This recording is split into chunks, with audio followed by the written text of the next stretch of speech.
Purihin ka sa akin, itataas ang aking tinig, itatanghal sa buhay ko'y tanging ikaw, O Diyos. Higit sa kalangitan, ang iyong kalwalhatian, kadakilaan ko'y ipapamantayan.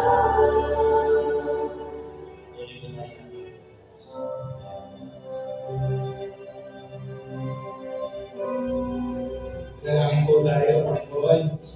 Malapit po kami sa iyo, Panginoon, yung umaga na to, not because it's a Sunday, pero Panginoon, alam po namin na nararapat lang para sa isang Kristiyano, Panginoon, na lumapit sa iyo, Panginoon. As we pray, pananalangin po kami, Panginoon, tulungan niyo po kami.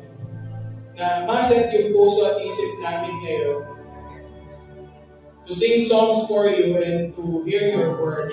Pray, Lord, na kayo pong maggabay kay Pastor Edward, Panginoon, sa paghahayag niya na yung salita. Dalangin lang po rin namin, Panginoon, that we do our part, Panginoon, of really looking into it.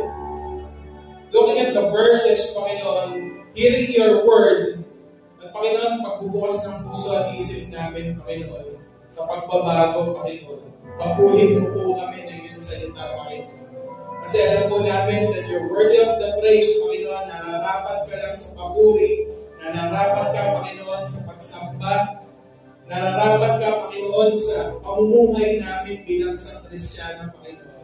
At ang tanging namin duty, Panginoon, ay maging ma-set yung sarili namin, Panginoon, as worthy as we are, Panginoon. Hindi po namin yung magagawa, Panginoon, kami lang. Kaya, Panginoon, we praise your name, Panginoon. Pinapapurihan po namin yung pangalan mo, Panginoon. Kasi alam po namin, Panginoon, na dakila ka, Panginoon. At dadakilain ka namin sa aming buhay, Panginoon. Kasi dakila, Panginoon, ang lahat ng ginagawa mo, Panginoon. Dakila ang iyong gawa, Panginoon. Dakila ang iyong pagpapala. Dakila ang iyong pagpapagaling, Panginoon. Dakila, Panginoon, yung napakagandang plano mo, Panginoon, sa buhay namin. Kaya, Panginoon, dadakilain ka namin sa pamamagitan ng pag-awit ng iyong mga awitin at pakikinig, Panginoon, sa iyong salita. Dalangin lang po namin, Panginoon, at dakilain ka rin namin sa aming buhay, Panginoon, sa pagbabago namin ng isip, sa pakikinig, Panginoon, ng iyong mensahe, iyong umaga na ito. At Panginoon, we pray at nilalapit po namin lahat po ng gawain, Panginoon, na meron po dito sa IBC Lubis. Alam po